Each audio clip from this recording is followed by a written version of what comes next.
Hola, buenas tardes o buenos días para todos los que participáis en esta masterclass sobre novedades en la certificación PMP y guía de la próxima PMBOK séptima edición. La verdad es que, bueno, aquí tenéis la agenda de lo que vamos a ver hoy. Mi nombre, en primer lugar, es Isaac Olaya. Soy profesor del Instituto Europeo de Posgrado desde hace ya 7 años y participo en los programas de Project Management y Gestión de Riesgos. Los que ya estáis familiarizados con el tema del PMI, del Project Management Institute o del certificado PMP, sabéis que hay muchísima información nueva, hay muchas novedades en los últimos meses, hay mucho cambio de información constantemente, hay mucha incertidumbre sobre estos cambios en el examen y esa futura guía del PMBOK séptima edición.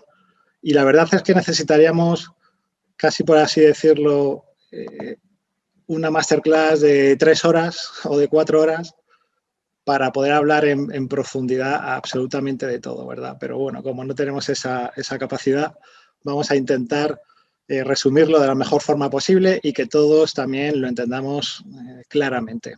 Al final, como sabéis, va a haber una ronda de preguntas, dedicaremos 15, 20 o 25 minutos a resolver todas las dudas, por lo tanto, apuntadlas, preguntadlas, no tengáis ningún problema, vamos a resolver el máximo número de dudas posible. ¿Qué vamos a ver a lo largo de la presentación? En primer lugar, las novedades del examen PMP. Vamos a dar una visión general. En segundo lugar, vamos a hablar ya de cuestiones específicas. Vamos a hablar de cuestiones concretas específicas que nos vamos a encontrar y que son cambios realmente importantes. Y trataremos brevemente algunas conclusiones. Mi punto de vista os lo daré también, ¿no? Luego vamos a pasar a ver la guía del PMBOK séptima edición, que es todavía no está vigente, como sabéis. Ya os comentaré luego, todavía no se sabe muy bien cuándo va a entrar en vigor, pero será a lo largo del 2021. Vamos a ver esas principales novedades y luego he hecho una especie de calendario de 2021-2022, un poco explicando cuándo es posible que entre en vigor y cuándo volverá a cambiar el examen de nuevo en relación a esta nueva séptima versión, ¿no? Y de nuevo veremos unas conclusiones.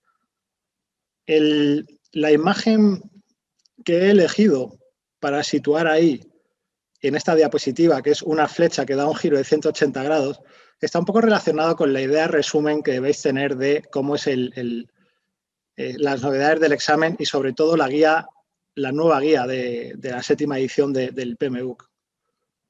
El giro es un giro bastante importante, muy importante. Yo diría que desde que yo conozco el PMBOK, desde la 4ª edición, es un giro muy brusco. Y vamos a ver en qué consiste este giro de la nueva guía del PMBOK. Bien.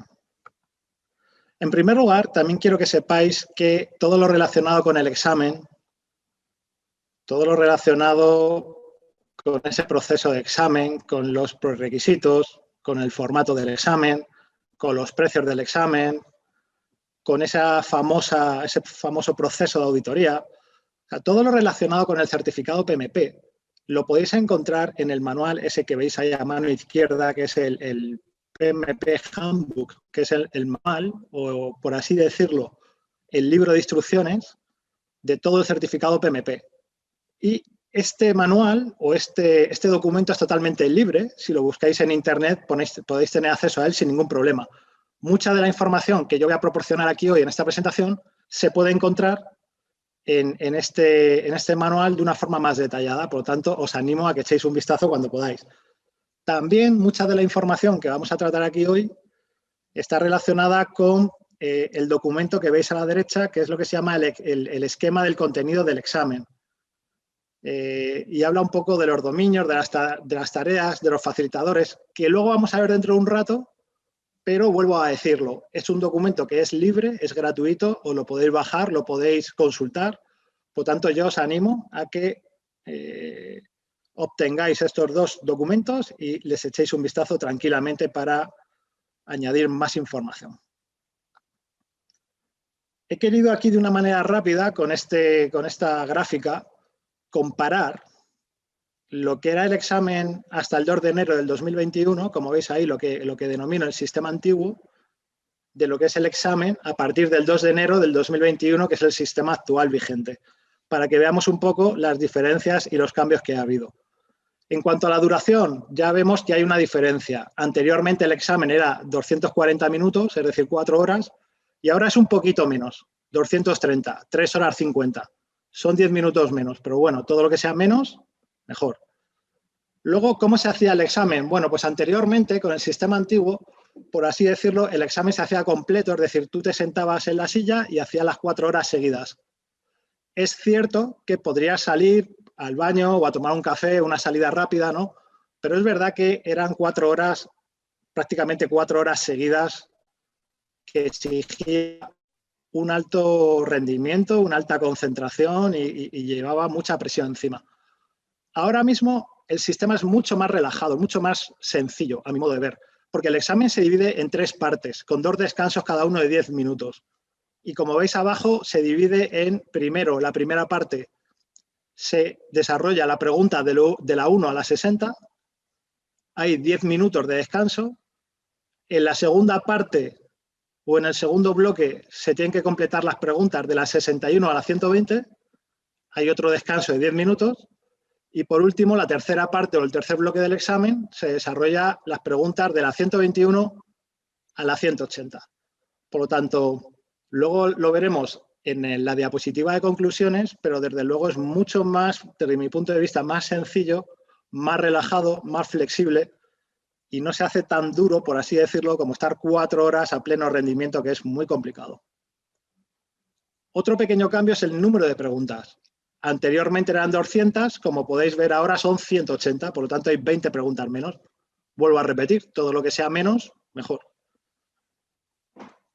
Ha cambiado también, por así decirlo, el tipo de pregunta. Anteriormente las preguntas siempre eran tipo test, como todos conocéis, con 4 respuestas posibles y solamente una respuesta era la correcta, solo una correcta. Y eran todas iguales. Ahora también hay un cambio porque han introducido mayor tipología de preguntas y luego dentro de un rato os voy a enseñar algunos modelos. Habrá preguntas iguales, es decir, preguntas tipo test con 4 soluciones y con una sola respuesta correcta. Pero habrá preguntas en las cuales habrá más de una respuesta correcta. Ojo, más de una respuesta correcta. Habrá preguntas en las que habrá que vincular un dato de una columna con un dato de otra columna. Y habrá preguntas en las que habrá que rellenar un hueco en mitad de una frase. Os lo voy a enseñar dentro de un rato, no os preocupéis. ¿Pero qué significa? Que hay más variedad de preguntas. En mi opinión, esto hace que el examen en esta parte sea un poco más compleja. No demasiado más, pero sí que es verdad que, bueno, algo más de complejidad sí va a tener. Otro gran cambio, bueno, como todos sabéis, el certificado PMP es eminentemente, o ha sido, mejor dicho, hasta ahora eminentemente predictivo. Esto que muchos habréis oído que es unas buenas prácticas, el waterfall o en cascada, ¿no? ¿Qué ocurre? Que hoy día, como explicaremos en breve, debido a la incorporación de nueva tecnología, de nueva forma de trabajo, las preguntas no van a ser solo predictivas, sino que el 50% va a ser predictivo y el 50% de las preguntas van a ser ágiles o adaptativas. Esto sí es un gran cambio. Para mi gusto, demasiado cambio, porque el certificado PMP es muy predictivo. El PMI ya tiene su certificado ágil, ¿eh? Ya tiene su certificado ágil. Tanto, vamos a verlo dentro de un rato. Las preguntas, en cuanto a los enunciados, siguen siendo iguales, son situacionales y, por así decirlo, hay poca teoría. O sea, no es un examen de conocimiento puro y duro. No hay definiciones exactas ni nada por el estilo. Son todo situaciones. Entonces, eso también añade un poco de dificultad. Al final, la respuesta o la pregunta siempre será ¿qué es lo mejor que podría hacer? ¿Qué es lo siguiente que el director debería hacer? ¿Qué hubiera sido lo mejor que hubiese hecho el director para evitar esta situación? O sea, al final no es tanto de teoría pura y dura como de interpretación de ese conocimiento, ¿no? Entonces, las preguntas en ese sentido siguen siendo igual. El formato del examen se puede hacer de dos maneras, también como comentaremos ahora en breve, que es acudiendo a un centro habilitado, hacerlo de manera presencial, tienes que ir a un centro habilitado a hacer el examen, o lo puedes hacer online desde tu casa o desde tu oficina. Esto es una gran novedad, como comentaremos ahora en breve, es decir, eso no ha cambiado. Y la verdad es que también luego muchos alumnos me preguntan o tienen inquietud por saber en qué idioma se puede hacer el examen.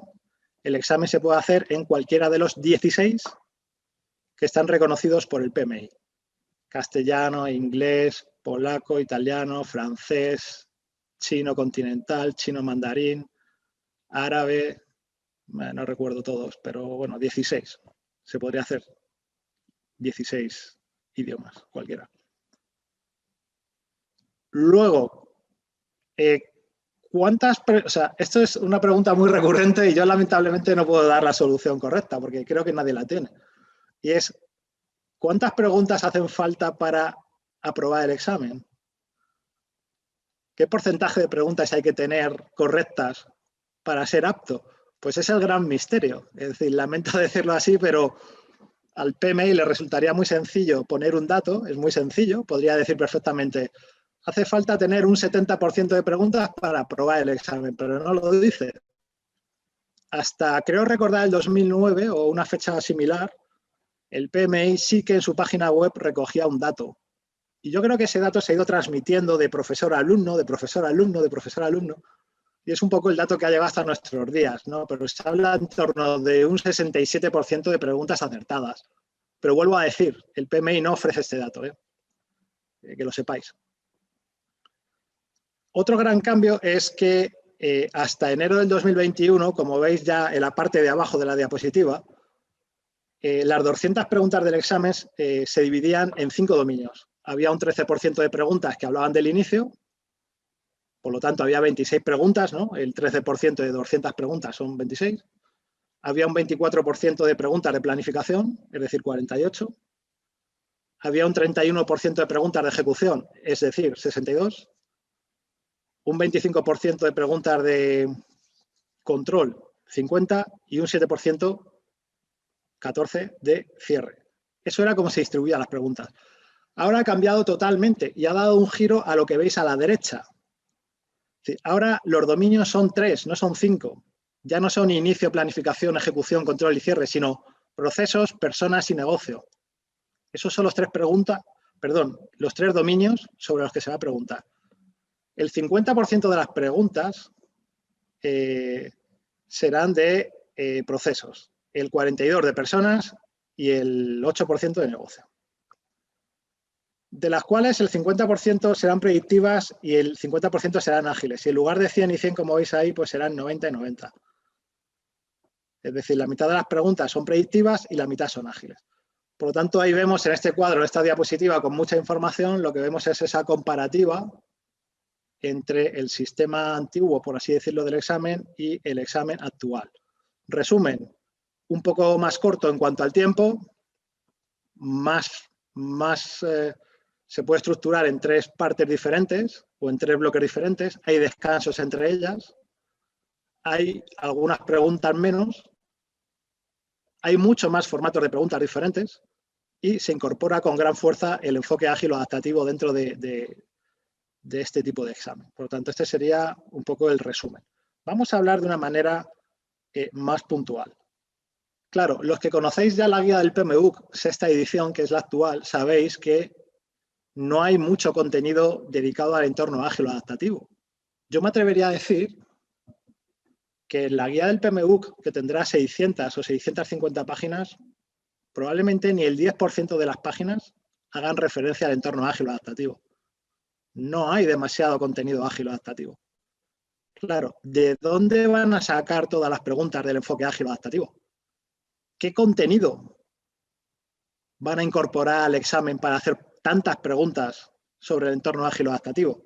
Y aquí es lo que han incorporado ellos, que es lo que se denomina las listas de referencia. Es decir, a partir de ahora habrá que estudiar diversos recursos. Por supuesto, siempre la guía del PMBOK. Porque la guía del PMBOK, como veis a la izquierda, es lo que nos da el conocimiento sobre el enfoque predictivo, el tradicional. lo que siempre se ha estudiado para el certificado PMP.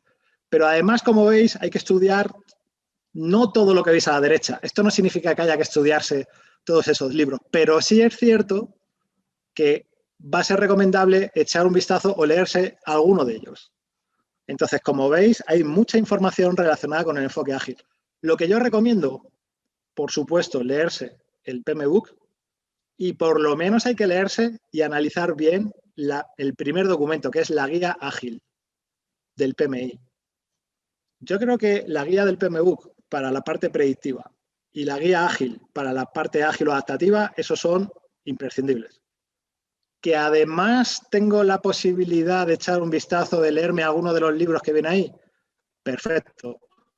No piense que hay que estudiarse esos 10 libros porque no va por ahí la cosa. Es simplemente, bueno, que podría haber preguntas o podría haber contenido que pueda salir de alguno de esos libros. Por lo tanto, bien, pues parece que hay más temas que aprenderse, parece que hay más contenido que revisar, ¿no? Esa es la verdad. Esa lista de referencia que veis a la derecha también la podéis ver en la página web del PMI, es completamente abierta. Quiero decir, podéis ver esa lista, no hay ningún problema. Seguimos avanzando. ¿Qué modalidades existen para que yo pueda hacer el examen PMP?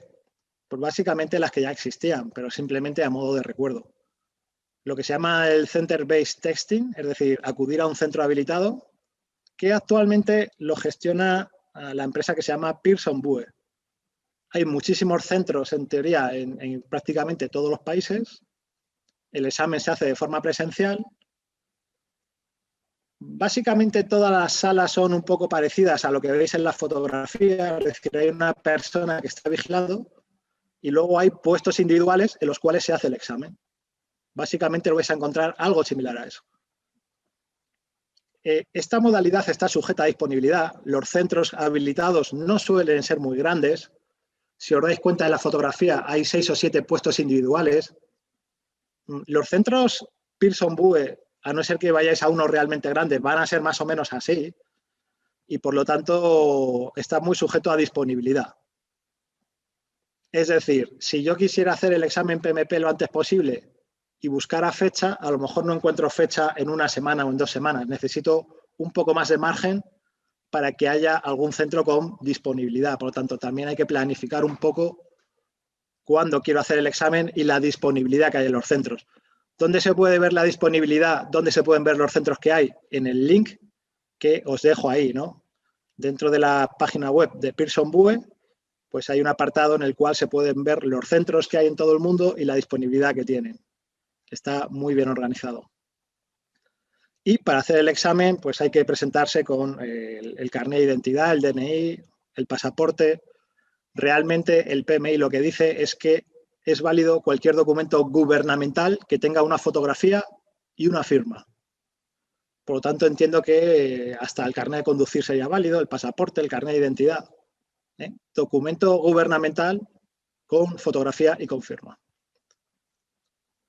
Puedo hacer el examen desde casa o desde la oficina, que es el Online Proctor Texting, ¿no? El examen online, vigilado.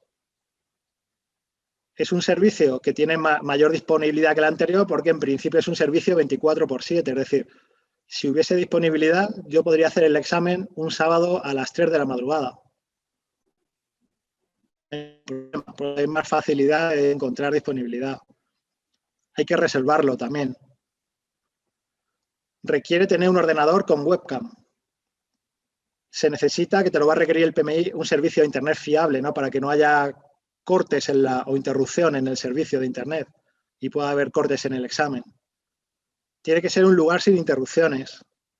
Hay que mostrar imágenes del lugar. De manera previa hay que mostrar pues, que no haya nadie alrededor, que no tengas nada encima de la mesa. Hay que mostrar unas imágenes, ¿no? Para demostrar que el lugar es el idóneo. También hay que mostrar un documento acreditativo. Hay que instalar una especie de herramienta de software de manera previa, algo muy sencillo, y también se requiere un test previo del sistema para evaluar que tu ordenador tiene la capacidad o tiene la funcionalidad adecuada para hacer el examen. Bien, ya a mí me parece un método bastante bueno, me parece un gran acierto. Os comento por una simple curiosidad, pero anteriormente el PMI era muy reacio a que el examen se hiciera de hecho, en España tan solo había 2 centros habilitados donde se podría hacer el examen, que era Madrid y Barcelona. Entonces, cualquier persona dentro de España que quisiera hacer el examen por escrito en un centro tenía que ir obligatoriamente a Madrid o Barcelona, lo cual era un verdadero atraso, ¿no? Y eso pasaba en otros países. Sin embargo, ahora cambiaron de empresa proveedora del examen, lo hace Pearson VUE. Pearson VUE tiene muchísimos más centros habilitados y, por lo tanto, a mí me parece, en primer lugar, que va a suponer un ahorro de costes importante a los alumnos porque no se van a tener que desplazar a otras ciudades. Y me parece que va a haber más disponibilidad y más flexibilidad. Y lo de hacer el examen desde tu casa me parece ya un avance increíble. Luego lo veremos un poco a la hora de hablar de conclusiones, pero me parece que el que pueda hacer el examen en esta modalidad desde su casa o desde una oficina cerrada, me parece que es recomendable. Luego veremos por qué, ¿no?, en las conclusiones, pero estas son las 2 modalidades. Independientemente si eliges hacerlo en un centro habilitado o hacerlo desde tu casa o desde tu oficina, el examen es exactamente igual. Tiene la misma duración, son las mismas preguntas, con la misma complejidad y tienen el mismo precio. Por lo tanto, que nadie se preocupe de que el examen pueda ser más fácil en un sitio que en otro, o pueda ser diferente en un sitio que en otro. Ningún problema, ninguna incertidumbre en ese caso. Los exámenes son exactamente igual. Por lo tanto, tendréis que ser vosotros los que elijáis si preferís ir a un centro habilitado o si queréis hacerlo desde vuestra casa o desde vuestra oficina. Vamos a ver los tipos de preguntas que hay actualmente. La pregunta tradicional, históricamente, la pregunta ha sido tal cual la veis ahí en la diapositiva. Por ejemplo, una pregunta tipo test en la cual hay 4 respuestas posibles y solamente unas correctas. El que haya estudiado ya, pues bueno, vamos a ver si conocéis el temario. Dice esta pregunta: el director del proyecto está analizando el resultado de las observaciones y mediciones en bruto resultantes de la ejecución de las actividades del proyecto. ¿Qué está revisando exactamente el director? Información de desempeño, informes de desempeño, datos de desempeño o informe de avance o progreso. Bueno, no vamos a hacer el examen hoy, pero la respuesta correcta es la C. La información en bruto es datos de desempeño. Pues esta era la pregunta tradicional. Una pregunta, 4 respuestas y una correcta. ¿Qué ocurre ahora? Que hay otro tipo de preguntas, como esa que llaman filling the blank, ¿no?, rellenar el espacio. Nos van a poner también ahí pues algún tipo de enunciado y en este caso dice lo siguiente: para priorizar los riesgos del proyecto, el director utiliza lo que sea, hueco, utiliza la X para tener en consideración la facilidad con la que el dueño del riesgo pueda gestionar la aparición o el impacto de un riesgo. ¿A qué parámetros se refiere? Manejabilidad, controlabilidad, detectabilidad, propincuidad. Se refiere a manejabilidad, por tanto, habrá que señalar la palabra que falta en el hueco, en el espacio, o la frase o el texto que falte, ¿no? Bien, esta no es demasiado complicada, yo creo que es igual que la anterior. La cuestión se complica. Podemos tener la multi-choice, ¿no?, la múltiples respuestas. Para clasificar a los múltiples interesados del proyecto que diriges, decides utilizar aquellas herramientas que consideren el interés como parámetro para clasificar, ¿no? ¿Cuál sería la herramienta adecuada? Modelo de prominencia, cubo de interesados, matriz de priorización, la A y la B. Aquí viene el aspecto ya un poco complicado. Siempre que se añade la posibilidad de que sean 2, yo creo que añade un poco más de incertidumbre, ¿no?, porque hay esa posibilidad de que sean las 2 correctas, como en este caso. En este caso, tanto el modelo de prominencia como el cubo de interesados clasifica a los interesados en base al interés. Y luego tenemos esta que se llama drag and drop, es la de unir listas, que realmente yo las voy a unir con una flecha, pero exactamente pues todavía no sabemos cómo es, porque la verdad es que hay muy poca experiencia y muy poca información sobre cómo es el examen actual, ¿no? No ha ido ningún alumno todavía a hacer el examen con este sistema y bueno, pues hay alguna información que todavía está en el aire. Entonces, por ejemplo, pues habrá que unir una de la izquierda con una de la derecha. Por ejemplo, inicia formalmente el proyecto. Pues el acta de constitución. Divide el trabajo del proyecto. Estructura del glose del trabajo. Vincula un requisito con su origen. Matriz de trazabilidad. O recoge las reglas de comportamiento del equipo. Acta de constitución del equipo. Estas preguntas son muy tontas, las he puesto ahí un poco simplemente a modo de ejemplo, pero bueno, a haceros una idea de lo que pueden ser estas preguntas. Por lo tanto, ahora las preguntas van a ser con todas estas tipologías, por así decirlo. ¿Es más complicado? ¿Es más sencillo? Bueno, en el sentido en el que antes solamente había un tipo de pregunta, pues parece que era un poco más sencillo, ¿no? O sea, ahora hay más tipos de preguntas. Hay que cambiar la mente de otra manera, pero tampoco me parece especialmente más complejo. Quizá un pelín más complejo, un poco más complejo veo la multiopción, ¿no? Es decir, el momento en el que te plantean que dos respuestas pueden ser correctas, yo creo que te hace dudar más, va a ser un poco más incierto. Por el resto no le veo demasiado problema. ¿Sobre qué pregunta en el examen? Realmente hay un documento que es ese que se había señalado con anterioridad, que es el ECO, por las siglas en inglés, del Exam Content Outline, el esquema de contenido del examen, en la cual nos dice que, bueno, sobre personas nos van a hacer unas preguntas, por ejemplo, relacionadas con esas actividades. Por ejemplo, te dice, pueden hacerte preguntas sobre la gestión de conflictos. Eso trata a las personas, ¿no? Digamos que el dominio personas, dentro de lo que son personas, puede haber gestión del conflicto. ¿Y qué deberemos tener muy claro para responder en el examen? Por ejemplo, pues interpretar la fuente y la etapa del conflicto en la que nos encontramos. ¿Cuál es el origen del conflicto y en qué etapa del conflicto nos encontramos? O, por ejemplo, que sepamos analizar correctamente el contexto del conflicto, en el que surge el conflicto, o que sepamos evaluar y recomendar pues, la adecuada resolución del conflicto, las técnicas de resolución de conflictos. Por ejemplo, nos pueden hacer preguntas relacionadas con liderar un equipo, con personas, ¿no? Y las preguntas pues, están relacionadas con establecer una visión y tener una misión clara, por ejemplo, apoyar la diversidad y la multiculturalidad de los equipos, pues, por ejemplo, determinar cuál es el estilo de liderazgo adecuado. Entonces, todo ese contenido está dentro de la guía del PMU, pero como digo, las preguntas son situacionales, por lo tanto, no hay que aprendérselo de memoria. Hay que saberse el contenido para luego interpretar estas cuestiones. Y ahí viene un poco la dificultad de las preguntas. Vuelvo a repetir, este manual o este documento es gratuito, lo podéis obtener en la página del PMI y yo os recomiendo que le echéis un vistazo porque os va a ayudar a preparar el examen, os va a ayudar a enfocar el examen adecuadamente, saber sobre qué pueden preguntar, sobre qué actividades concretas. Me parece que es importante, ¿no? Por lo tanto, echar un vistazo. Conclusiones en cuanto al cambio del examen. Aquí sí que me he atrevido a decir conclusiones como ventajas y desventajas. Bueno, por hacerlo corto, tampoco quería extenderme mucho más. Pero podemos decir como una primera ventaja que hay una mayor facilidad para realizar el examen. Hay más centros habilitados y además se puede hacer el examen desde casa o desde la oficina. Por lo tanto, para mí es una gran ventaja y ofrece una mayor facilidad al alumno para realizar el examen. Es una ventaja, sin ninguna duda. Puedes hacer el examen en un entorno más cómodo y conocido como es desde casa o desde la oficina. Fijaros, cuando tienes que ir a un centro habilitado, es muy posible que no hayas estado nunca antes.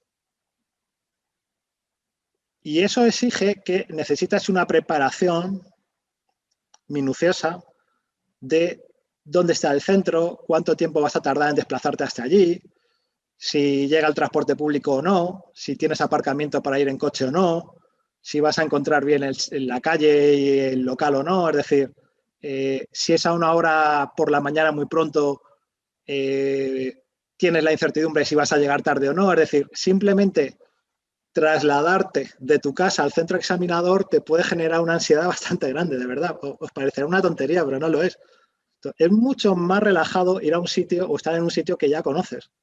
Estoy en mi casa, pues estupendo, no me muevo de mi casa, lo hago en un entorno conocido, que es mi oficina, mi despacho, en mi habitación, en mi salón, donde esté, me da igual, pero estoy en mi casa.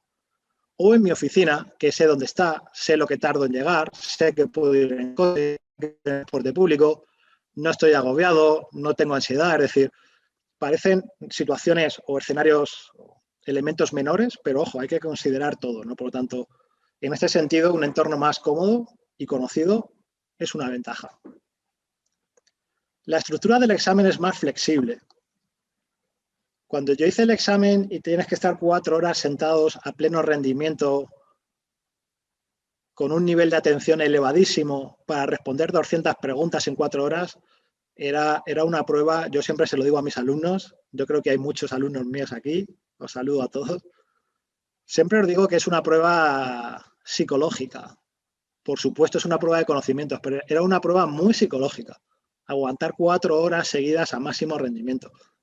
Me parece que ahora, cuando se puede hacer el examen en 3 bloques diferentes con 2 descansos de 10 minutos, me parece un avance increíble. Me parece que es un punto muy ventajoso para el alumno. Por lo tanto, una gran ventaja. Esta es una gran ventaja. Desde mi punto de vista, creo que también hay algunas desventajas. Y esto lo digo como mi punto de vista personal, ¿eh? Hay más contenido que estudiar. Eso está claro. Es decir, ya no solamente tengo que revisar o estudiar la guía del PMBOK, que ya era todo un logro, ¿no? Sino que además ahora hay una lista de referencia a la que tengo que echar un vistazo y revisar algún libro más. Me tengo que leer la guía ágil del PMI. Si puedo tener acceso a un par de libros, pues tengo que echar un par de vistacillos a un par de libros. Es decir, hay más contenido. Hay más contenido. Eso es una pequeña desventaja. Hay mayor variedad de preguntas, lo cual aumenta la incertidumbre. Yo creo que el único tipo de pregunta que aumenta la incertidumbre es la multirespuesta. Rellenar el hueco es sencillo. Unir algún concepto de la izquierda con un concepto de la columna de la derecha me parece asumible.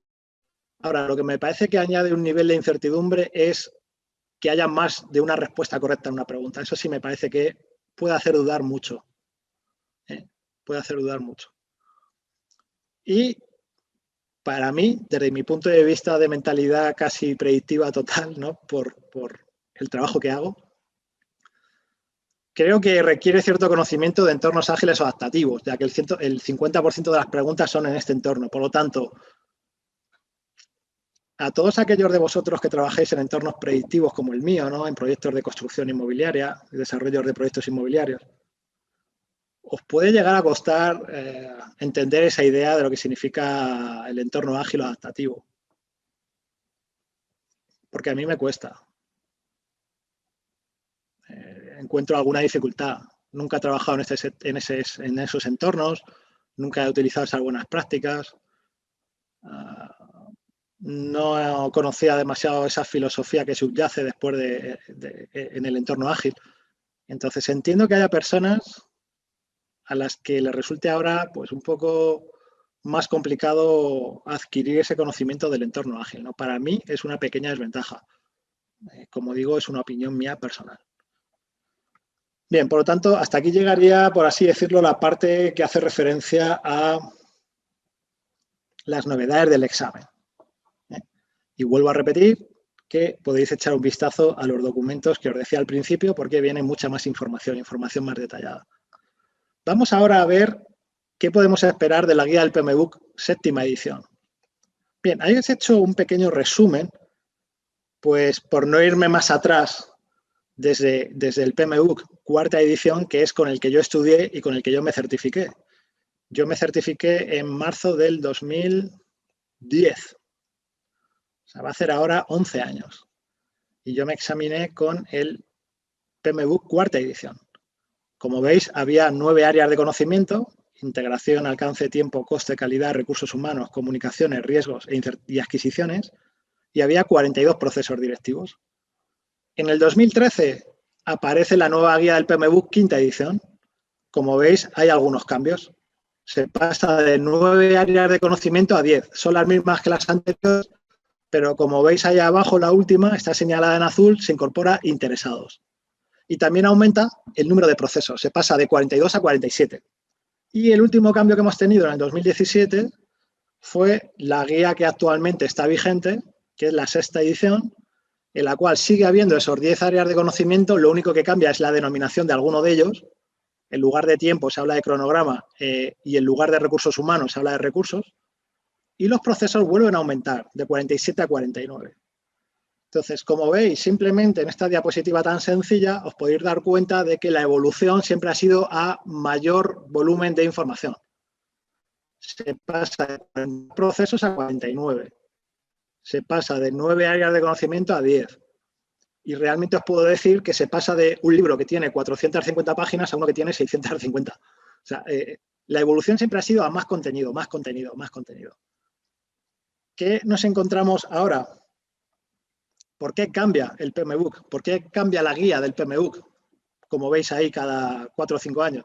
Pues cambia por varias cuestiones. En primer lugar, porque estas buenas prácticas reconocidas por el PMI se consideran una norma ANSI, que es la Agencia Norteamericana de Estandarización de Normas. Entonces, hay un requisito y es que tiene que haber un cambio de este manual cada 5 años. Por eso, al final, pues bueno, hay veces que sí que son 5 años, a veces que son 4, pero como veis, más o menos sí se va cumpliendo estos 4 o 5 años de cambio. Por lo tanto, siempre va a haber un cambio cada 5 años. Y luego es verdad que hay un cambio en la guía del PMU por muchas cuestiones relacionadas con la evolución de la tecnología, es decir, y la aparición de nuevas formas de trabajo. La disciplina de gestión de proyectos es una disciplina que está en constante evolución. Y por lo tanto, el director de proyectos, el project manager, tiene que estar también evolucionando. Pero es que la etapa de vida que nos ha tocado vivir últimamente, pues parece que va a mucha velocidad, es la realidad. Es decir, todo funciona hoy de una manera mucho más rápida que lo que pensábamos hace 10 años. Por lo tanto, desarrollar unas buenas prácticas con el objetivo de que perduren en el tiempo es imposible hoy día. Y yo diría que cada 5 años puede ser demasiado tiempo. En 5 años hoy, ¿quién hace un plan estratégico a 5 años vista hoy? ¿Quién planifica dónde va a estar mi empresa dentro de 5 años? Dentro de 5 años no sabemos dónde vamos a estar dentro de 6 meses o un año, ¿no? Pero es verdad que sería imposible que este documento fuera cambiando de año en año, sería prácticamente imposible, ¿no?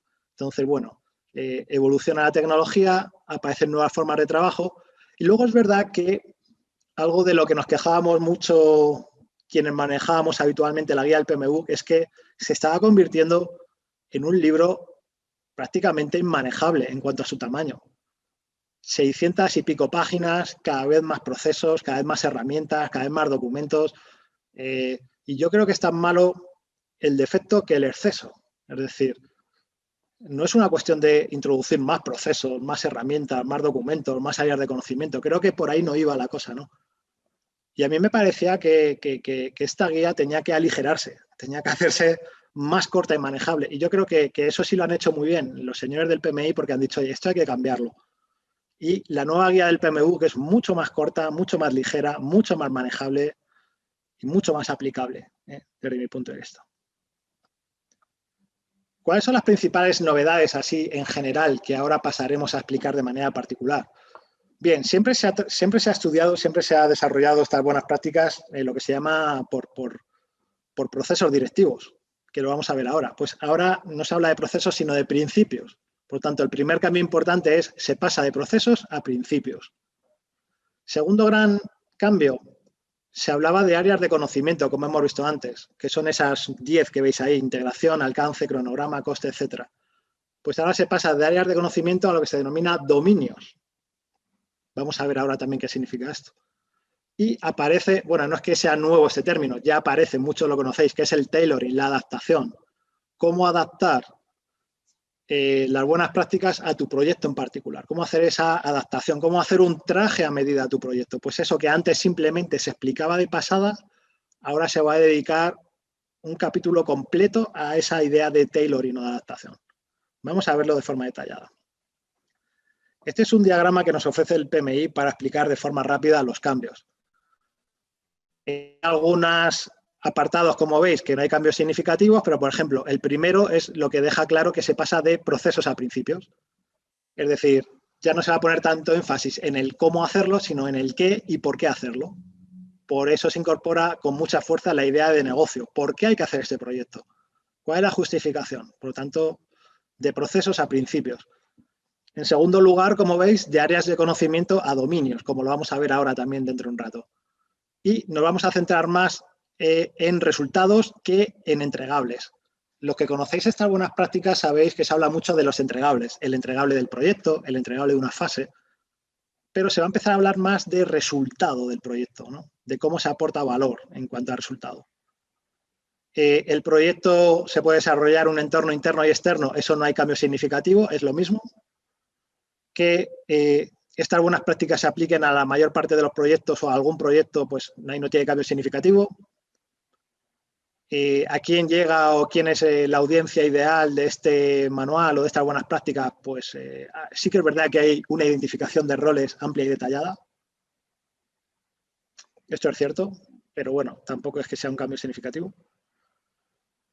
Se va a empezar a hablar mucho de esa idea de que los principios están orientados a la entrega de valor. Yo creo que esta es una incorporación del entorno ágil adaptativo, ¿no? El PMBOK, sexta edición, casi no habla de esto, prácticamente nada. Y también como parte importante es cómo realizar la adaptación, ese tailoring, ¿no? Hacer un traje a medida a cada proyecto. Entonces, esto así a grandes rasgos son los grandes cambios. Bien. Como todos sabéis, siempre el PMBOK, la guía del PMBOK ha hablado de procesos directivos, que son esos 49 que veis en la diapositiva. Y esos 49 procesos, pues básicamente están conformados por lo que veis arriba, que se llama los grupos de procesos, que son 5, inicio, planificación, ejecución, control y cierre, 5 grupos de procesos. Y lo que veis a vuestra izquierda, que se llaman áreas de conocimiento, integración, alcance, cronograma, costes, calidad, recursos, comunicaciones, riesgo, adquisiciones, interesados. Por lo tanto, 10 áreas de conocimiento, 5 grupos de procesos, 49 procesos. Esto todo ahora cambia a principios. Ya no se va a hablar más de procesos, de hecho los procesos salen fuera del PMBOK, es decir, ya no va a formar parte del PMBOK, sino que van a formar parte de un estándar aparte. Eso es una gran novedad. Y se habla de esos 12 principios. ¿Por qué los pongo en inglés? Porque el borrador de la séptima edición del PMBOK todavía está en inglés. Por lo tanto, hasta que no estén traducidos oficialmente al castellano, no se puede dar una traducción al castellano. Sería muy imprudente por mi parte poner ahí el término en castellano. Entonces, bueno, aquí podemos un poco traducirlos de una manera informal, ¿no? Y decir, bueno, 12 principios. Hay que ser dirigentes respetuosos, construir una cultura de responsabilidad y respeto, fomentar que los actores interesados pues entiendan sus intereses y necesidades, centrarse en el valor, reconocer y responder a las interacciones de los sistemas, motivar, influenciar, entrenar, aprender. Como veis, hay un poco todo. Gestionar oportunidades y amenazas. Ser adaptable y resiliente. Es decir, esos son los 12 principios. Es un gran cambio, ¿eh? Sí, vamos a pasar de estudiar entradas, herramientas y salidas de 49 procesos a estudiar en detalle cada uno de estos 12 principios.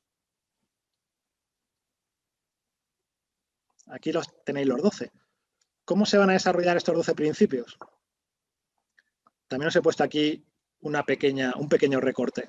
Por ejemplo, ese segundo principio, ¿no? Construir una cultura de responsabilidad y respeto, pues ahora mismo en el borrador que hay, pues siempre aparece un pequeño gráfico como el que veis a la derecha. ¿Qué es lo que tendremos que saber? Pues los proyectos se desarrollan por personas, eso es una verdad importante, ¿no? Hace falta pues una cultura y unas guías para el trabajo del equipo dentro de la organización, pues también es verdad. Los equipos deben establecer su propia cultura, pues vale, de acuerdo. Hay que estar alineado con la cultura organizacional y las guías de desarrollo también. Hay que proporcionar pues, formación al equipo y formación individual también. Bueno, pues al final ahí veis que construir una cultura de responsabilidad y respeto se traduce en una serie de actividades específicas. Y eso de cada uno de los 12 principios. Es un gran cambio, vuelvo a decir. Es un gran cambio. Siguiente cambio, se pasa de áreas de conocimiento, que son las 10 que veis a vuestra izquierda. No os preocupéis que estén numeradas de la 4 a la 13, eso tiene su explicación, que no es objeto de esta presentación ahora. Pero siempre que se ha estudiado la guía del PMU, pues digamos que se divide en una serie de capítulos o áreas de conocimiento, integración, alcance, cronograma y todas las demás. Y sin embargo ahora va a cambiar y se habla de dominios. y son 8. Interesados, equipo, el enfoque de desarrollo y ciclo de vida, planificación, trabajo del proyecto, mediciones, incertidumbre. Pues es un gran cambio, ¿no? Porque siempre yo creo que teníamos en la cabeza lo anterior muy estructurado y ahora de repente hay que cambiar a, bueno, a hablar de 10 áreas de conocimiento bastante lógicas a una mezcla bastante heterogénea, ¿no? Interesados, equipo, elegir el enfoque de desarrollo ágil o predictivo, elegir el ciclo de vida, planificar el proyecto, la ejecución del proyecto, ¿no? La ejecución del trabajo, la entrega, mediciones, incertidumbre, riesgos. Bueno, es una nueva estructuración, no cabe duda. Y también va a dedicar un capítulo completo a esa idea del tailoring, de la adaptación. Es decir, en el fondo hay que tener una cuestión clara y es que todos los proyectos son diferentes. Sería una equivocación gestionar un proyecto exactamente igual que otro. ¿Por qué? Porque tienen muchísimas diferencias. Por lo tanto, lo que hay que hacer es adaptar las buenas prácticas a mi proyecto en particular. Hay que hacer un traje a medida. ¿Eso cómo se hace? Eso nunca se explicaba antes en el PMBOK. Y ahora, sin embargo, sí que encontramos un capítulo entero que nos indica cómo se hace detalladamente esa adaptación. Y como veis ahí, pues hay un primer paso que es la selección del enfoque de desarrollo inicial. Es decir, es importante para un proyecto determinar si vamos a desarrollarlo con un enfoque predictivo o con un enfoque ágil o con un enfoque híbrido. ¿Cuál es el enfoque de gestión más adecuado para nuestro proyecto? Pues dependerá, ¿no? Segundo paso, pues adaptar para la organización. Es decir, hay que tener en cuenta que la organización siempre va a tener sus propias políticas, sus guías, sus manuales de funcionamiento, sus procedimientos. Entonces, tenemos que adecuar nuestro proyecto a los procedimientos existentes. Tercer paso, ajustarlo para el proyecto. Depende del tipo de proyecto, depende del tamaño, depende de la complejidad, depende de la prioridad o de cómo sea de estratégico. Depende de las personas que participen. Dependiendo de muchos elementos, tendremos que determinar cómo gestionar el proyecto, qué enfoque utilizar o cómo hacer un traje a medida. Y en último lugar, implementar mejoras permanentes, ¿no? Por así decirlo. Todavía no hay más detalles sobre esta diapositiva. Lamentablemente no tenemos más información como para saber más detalladamente qué implica cada paso, pero sí que es verdad que va a haber un capítulo completo dedicado a cómo adaptar mi proyecto al entorno de la organización y en base a su tamaño, su complejidad, etcétera, hacer un traje a medida, como siempre digo, a cada uno de los proyectos. Esto será importante. Calendario. Bien, el PMI dice actualmente en su página web que la guía del PMBOK séptima edición entrará en vigor a lo largo del 2021, sin fecha definida. ¿Por qué no pone fecha definida? Pues porque yo creo que últimamente se ha equivocado bastante. El examen, yo creo que tenía 2 fechas para cambiar el examen antes del 2 de enero, ha tenido que ir posponiéndolo. Sí que es cierto que por temas derivados del coronavirus, probablemente. En la entrada en vigor de los últimos PMBOK también se equivocó por mucho. Entonces, yo entiendo que el PMI ahora mismo no quiera arriesgarse a poner una fecha concreta, ¿no? Entonces dice, bueno, a lo largo del 2021. Es cierto que hay muchos profesionales que decían que ya tenía que haber entrado en vigor.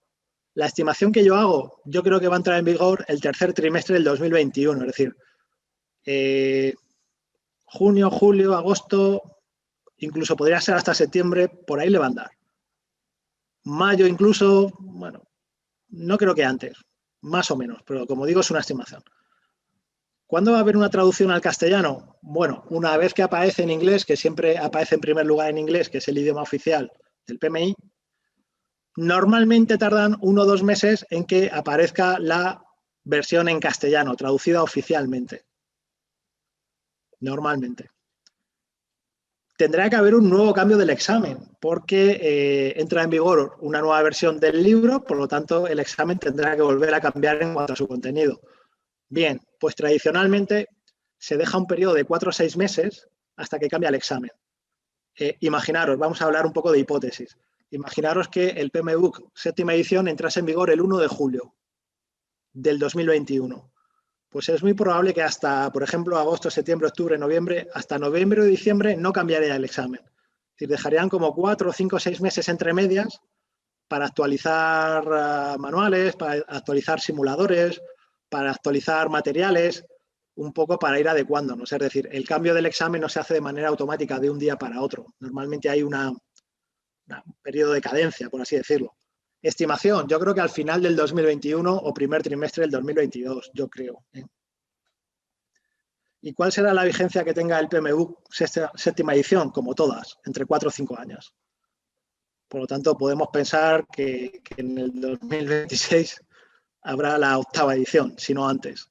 Entonces, este es un poco el calendario aproximado. Como digo, hay novedades casi de forma diaria. El PMI, por la incertidumbre existente hoy día, no se arriesga a dar ninguna fecha. De un mes a otro pueden cambiar estas novedades, pero yo creo que más o menos a día de hoy estos datos pueden ser bastante fieles a lo que podría ser la realidad, por así decirlo.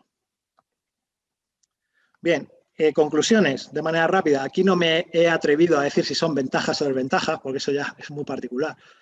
Pero desde luego la guía del PMU, que es más corta, es más flexible y es más manejable. Es más aplicable a entornos actuales. Para mí es una ventaja. La anterior tendencia de ir aumentando, haciéndolo más grande, para mí era erróneo, porque luego la realidad es muy difícil de aplicación. Por tanto, a favor. Yo creo que esto es una ventaja. Se reconocen los entornos híbridos. Es verdad que creo que puede ser una situación más cercana a la realidad en la cual a mí me horrorizan la eterna lucha de comparación y disputa entre entornos predictivos y ágiles.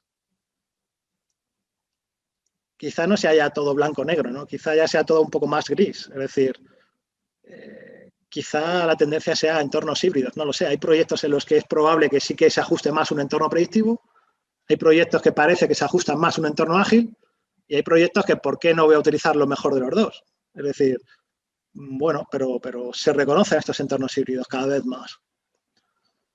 Hay un alto impacto del enfoque ágil. Para mi gusto, y vuelvo a decir, esto es una opinión personal, me parece que demasiado. Porque el PMI ya tiene su certificación ágil y ya tiene su manual específico en materia de entornos ágiles. Me parece que querer introducir en un entorno más predictivo tanta cantidad de información del entorno ágil, para mí es excesivo. Creo. El que quiera certificarse de ágil, que se vaya al certificado ágil. El que se quiera certificar de predictivo, al entorno predictivo. Pero introducir en un entorno predictivo tanto contenido ágil, con tantas preguntas en el examen ágil, a mí particularmente no me gusta. Pero lo digo siempre de mi modo particular de verlo.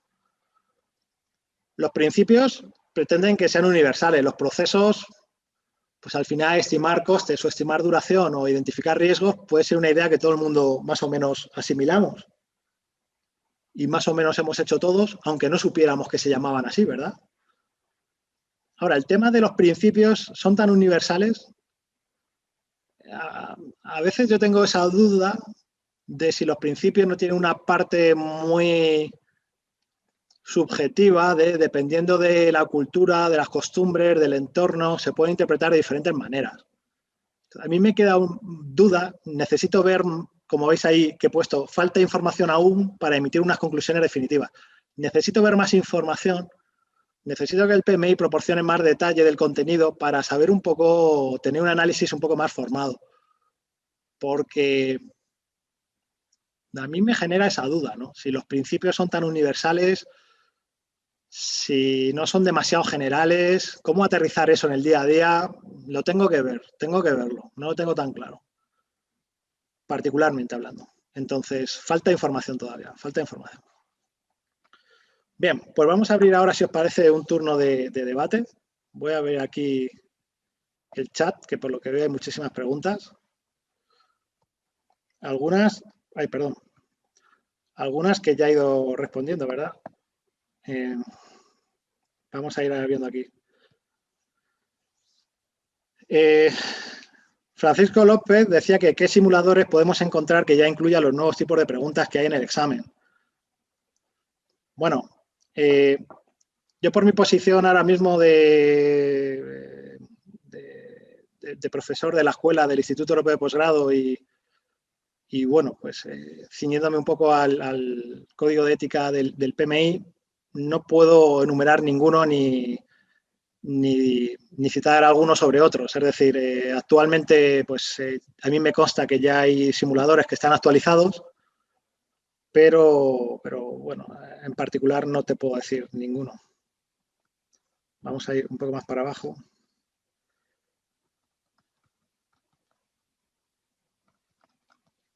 La presentación, como va a haber muchas preguntas relacionadas con la presentación como tal en sí, el documento, el PowerPoint, no se va a distribuir, pero sí que es verdad que la escuela, el Instituto Europeo de Posgrado, va a facilitar esta webinar en el canal de YouTube la semana que viene. Probablemente el lunes o el martes próximo estará disponible en el canal de YouTube del Instituto Europeo de Posgrado la webinar para el que lo quiera revisar. Un momentito. Sí, hay algunos de vosotros que preguntan si a la versión 6 hay preguntas de agilidad del libro del PMI. Sí, actualmente con la guía del PMBOK sexta edición, en teoría ya desde el 2 de enero el 50% de las preguntas son del entorno ágil. Por lo tanto, sí, actualmente sí, el 50% de las preguntas son ágiles, sin ninguna duda.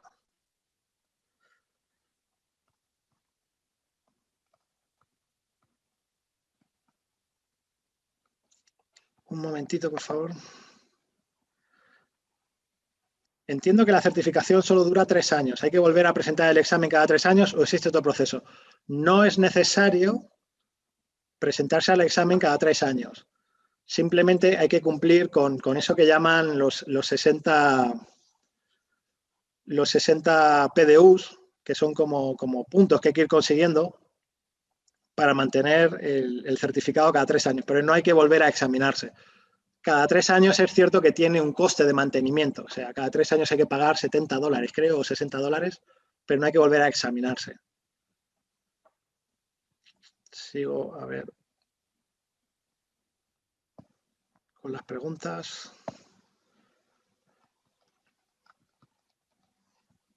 Un momentito, por favor.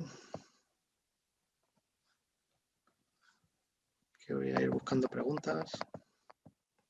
Veo que hay muchos alumnos míos de los cursos del Instituto Europeo. Os saludo a todos. Perdonad que no pueda saludaros a todos ahora uno a uno aquí, pero veo que hay muchos por aquí. Dice Gira Martínez, profesor, para quienes debemos realizar el examen para la certificación el próximo mes, ¿aplica la nueva metodología del examen en cuanto a las horas, los recesos y el método o continuamos con la anterior? No, desde el 2 de enero el examen ya ha cambiado. Por lo tanto, los que vais el mes que viene, que es marzo, ya tenéis la versión nueva. Vuelvo a repetir, desde el 2 de enero del 2021 ya el examen se hace con la nueva modalidad. Por lo tanto, los que hagáis el examen a partir de ahora, os tocará la nueva. Dice Leonardo Pinedo que si seguían de los 12 principios del manifiesto ágil. Yo no los conozco exactamente, pero me da la sensación de que es un mismo feeling, ¿no? Por así decirlo. Creo que pasan de procesos a principios un poco guiados, me da la sensación, por esos principios del manifiesto ágil, que no son exactamente iguales, pero bueno, veis que tienen cierto parecido. ¿Vamos a tener acceso al nuevo PMBOK séptima edición? Entiendo que sí. Igualmente ahora los alumnos de los cursos tenéis acceso a la sexta edición en modo consulta. Imagino que cuando esté disponible la séptima también lo tenéis.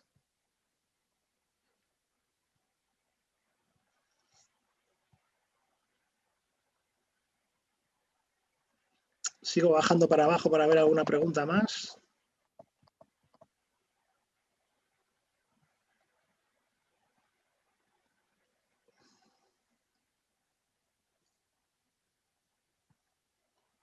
Un momentito que sigo leyendo.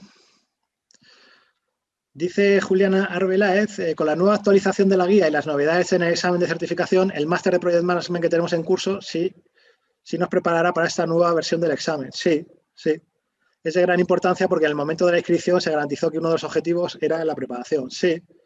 Es decir, el Instituto Europeo de Posgrado es centro habilitado por el PMI y por lo tanto tiene los contenidos propios para el nuevo examen. O sea que no hay ningún problema en ese sentido.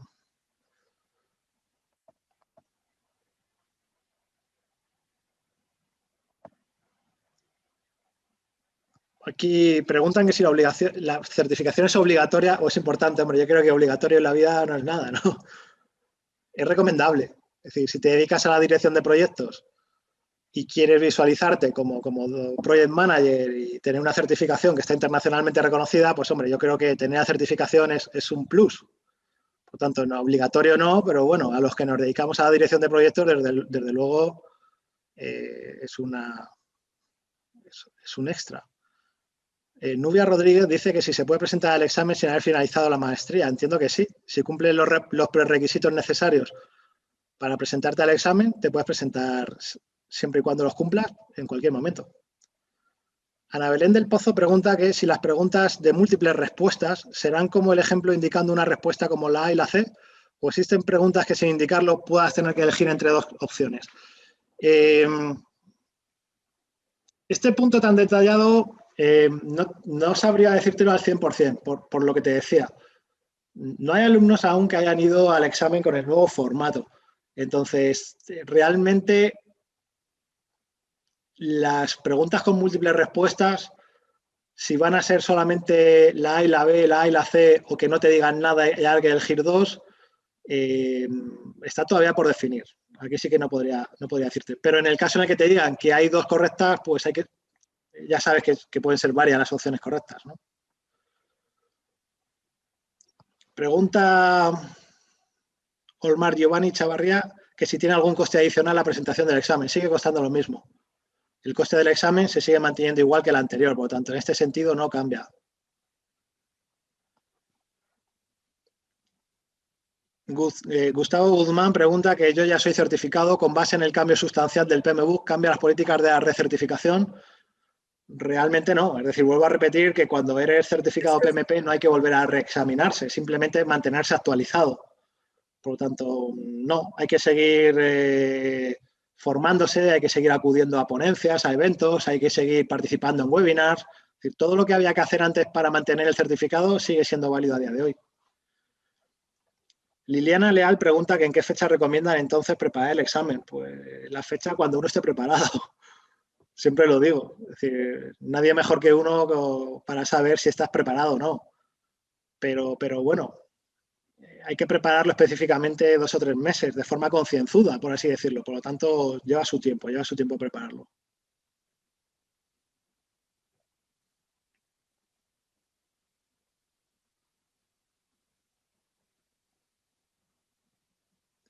Aquí también otro colega, Nelson Hernando Barreto, pregunta que si para graduarme del máster debo presentar el examen PMI. No, yo creo que son dos cosas diferentes. Una es el máster y otra es presentarse a la certificación.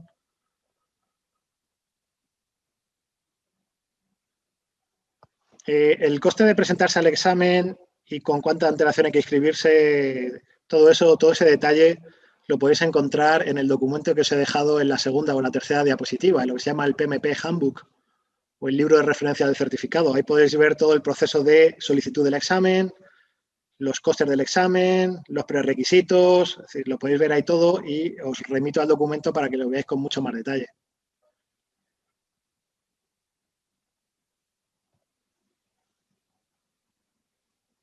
Todo lo relacionado con requisitos profesionales para presentarse al examen y todo lo demás, vuelvo a repetir, lo podéis encontrar en el manual este que os he comentado. ¿Cuál es el examen? Pregunta aquí Jorge Espinosa. ¿Cuál es el examen PMP para dirigir proyectos tecnológicos? Pues el examen PMP o el certificado PMP podría ser válido, ¿por qué no? Pero el PMI también tiene lo que se llama el PMI ACP, que es el certificado de dirección de proyectos en entornos ágiles, que a lo mejor en tus entornos tecnológicos pues puede ser un certificado que se ajuste más a ese ciclo de vida, ¿no? Pero en lugar del PMP sería el PMI ACP, que es un entorno ágil, pero el PMP puede ser válido, ¿eh? Seguimos un poco. Liliana Leal pregunta que si de acuerdo a lo que hemos visto en la maestría deberíamos entonces correr a certificarnos antes de la entrada en vigencia de la nueva versión. Yo creo que para que cambie el examen en base a la 7ª edición del PMBOK queda por lo menos un año, ¿eh? Es decir, tenéis todo el año 2021, yo creo, para presentarse al examen con la 6ª versión del PMBOK. Yo creo que sí. Ahora, el que quiera esperar a que esté vigente el PMBOK 6ª edición cambie el examen para prepararse y presentarse el año que viene ya, pues que espere. Eso ya es una decisión personal, pero perfectamente tenéis todo este año para presentaros al examen.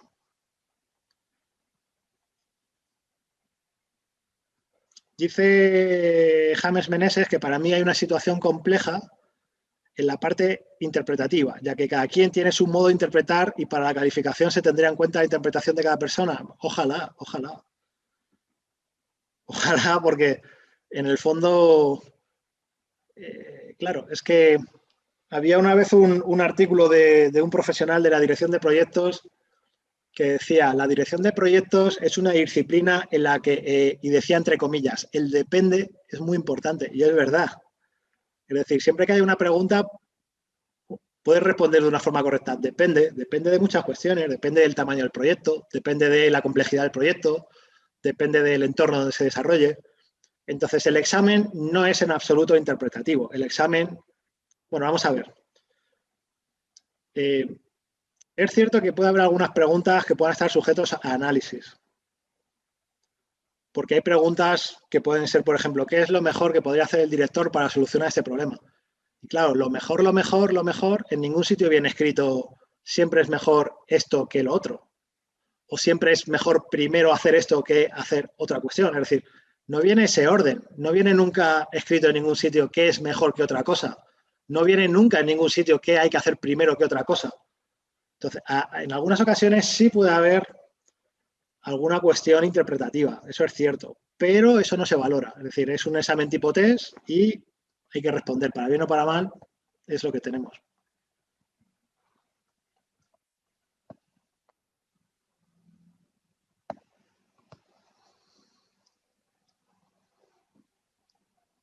Dice Emi Cárdenas, ¿qué pasa si yo ya soy parte de mi organización? ¿Puedo dar igual el examen?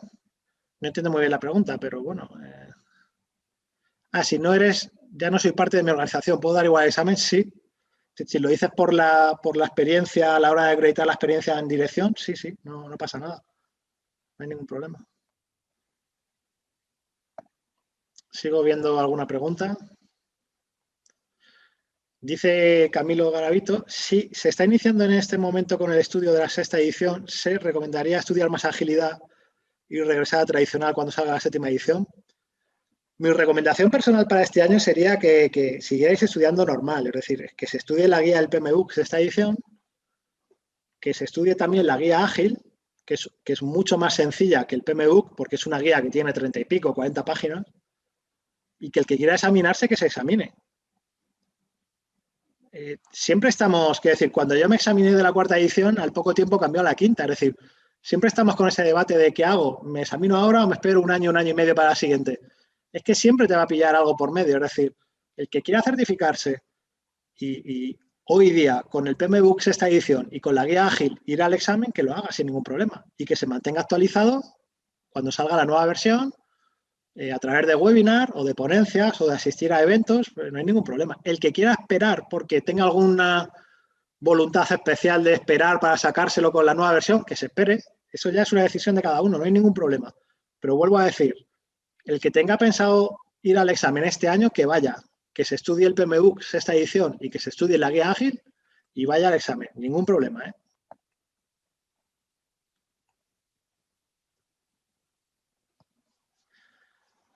Me dice aquí Manuel que, Isaac, buenos días. Quienes iniciamos el máster en agosto del 2020 debemos presentarnos una vez culminemos el curso preparatorio que se habilitará finalizado el 2021. Es recomendable que os presentéis después del curso preparatorio. Ahora, como le he dicho a una compañera antes, si alguien cumple los requisitos hoy y piensa que está suficientemente capacitado para ir al examen, que vaya cuando quiera. Ahora, si dentro del máster tenéis un curso específico de formación, esperaros a dar ese curso específico de formación. Pero vuelvo a repetir, cumples los prerequisitos, te sientes capacitado, vete al examen si quieres.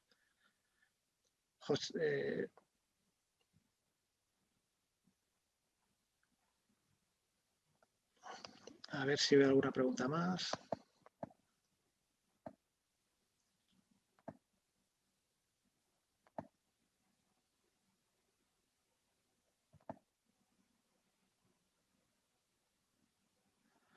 Dice Miguel Ángel Cantillo, el examen actual está basado en la edición 6 del PMU, ¿correcto? ¿Y contiene preguntas de entorno ágil? Sí, hemos dicho que sí. Es decir, durante 2021, primer semestre, para quienes presentamos el examen, mencionabas que entra en vigencia la nueva modalidad. Sí, vamos. Simplemente tenéis que ver el calendario ese que os he dado antes. Es decir, el examen ya ha cambiado. Y el examen actualmente tiene el 50% de preguntas predictivas y el 50% de preguntas ágiles. Y para presentarte al examen con garantía de aprobar, no solamente te tienes que estudiar el PMBOK esta edición, sino que ya te tienes que estudiar la guía ágil.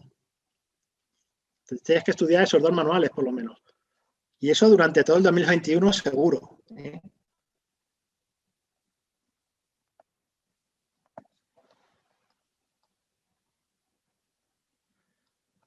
Bien, vamos a ver. El depende, dice Carlos, el depende lo dice Pablo Lledó. No me acordaba de quién era, pero el depende es muy importante, ¿no? Liliana Leal de nuevo pregunta que incluso ahora el examen se pueda presentar desde casa. ¿Eso es correcto? ¿Qué exigencias tiene el PMI para esto? Normalmente cuando te apuntas al examen desde casa o desde la oficina, te hace tener como una reunión previa en la cual te hace como una prueba del sistema de tu ordenador. Hace una prueba para ver que tu ordenador es compatible, tiene que tener una capacidad, tiene que tener, pues, no recuerdo ahora mismo, pero Microsoft no sé qué, o tiene que tener unas funcionalidades mínimas para poder hacer el examen desde casa. Y todo eso lo hacen a través de una prueba previa con alguien, con un voluntario del PMI normalmente. Por lo tanto, tiene que ser un lugar tranquilo en el que no tengas interrupciones y en el que estés tú solo. Tienes que tener una conexión fiable a Internet para que no haya cortes. Tienes que enviar imágenes de tu entorno cuando vayas a hacer el examen. Si hace falta una serie de requisitos para poder hacerlo desde casa o desde la oficina.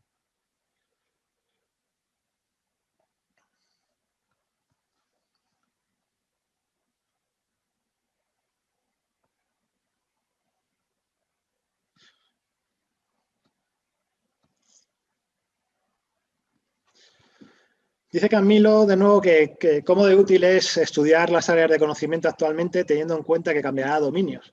Bueno, yo vuelvo a repetirlo. Yo creo que hasta que no cambie el examen con la séptima versión, es necesario estudiar con procesos y con áreas de conocimiento. Por lo tanto, durante todo el 2021 va a seguir siendo necesario estudiar los 49 procesos, los grupos de procesos, las áreas de conocimiento. Cuando cambie el examen a la séptima edición, veremos entonces qué importancia tiene estudiar todas esas áreas de conocimiento o estudiar esos procesos, porque a lo mejor las preguntas son muy pocas, pero eso ahora mismo lo desconocemos, es totalmente incierto. Por lo tanto, el único hecho conocido hoy día es que durante el 2021, hasta que cambie el examen con la séptima edición, las áreas de conocimiento, los procesos, hay que seguir estudiándolos.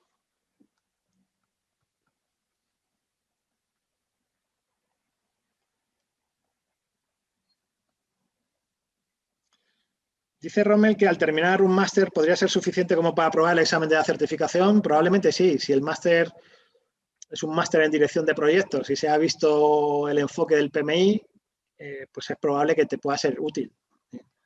Si es un máster que no es específico de proyectos, pues habría que ver cuáles son las materias que has estudiado, pero si es un máster en Project Management y dentro de ese máster en Project Management pues se ha utilizado el enfoque del PMI, pues yo creo que podría ser suficiente.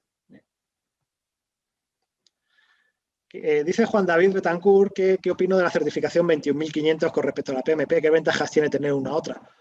Fíjate, Juan David, porque la ISO 21.500, cuando entró en vigencia, aparentemente iba a tener mucha proyección. Era una norma internacional en gestión de proyectos.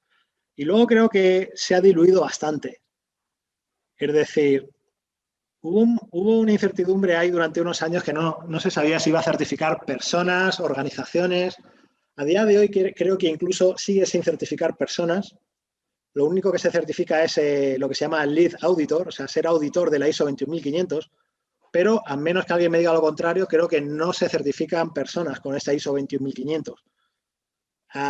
Si tengo que elegir entre la 21500 y el PMP, vamos, 100-1 a PMP.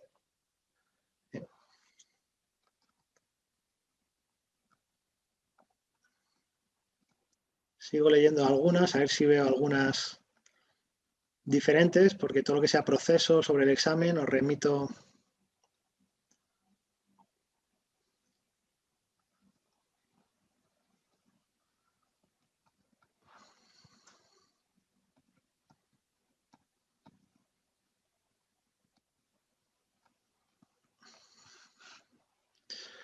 Dice Juan David Betancourt de nuevo, hola Isaac, con la nueva forma del examen se entiende que se requiere experiencia o práctica en la gestión de proyectos o no, sigue igual. Los prerequisitos para hacer el examen PMP son exactamente los mismos. Por lo tanto, hace falta 35 horas de formación en dirección de proyectos, hace falta acreditar experiencia en dirección de proyectos y esto sigue siendo necesario tener un título académico universitario o secundario, por así decirlo. O sea, los prerequisitos para hacer el examen siguen siendo los mismos.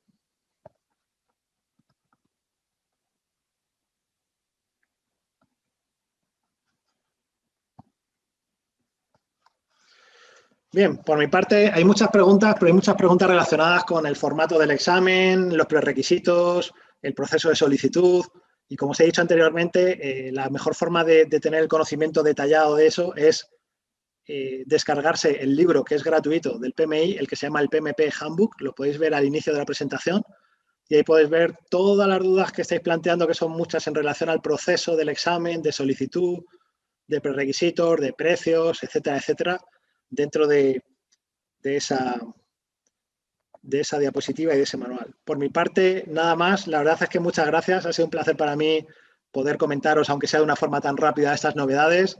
Y los que sois mis alumnos, seguimos en contacto y de cualquier otra manera podéis contactar conmigo a través de redes sociales como LinkedIn, por ejemplo.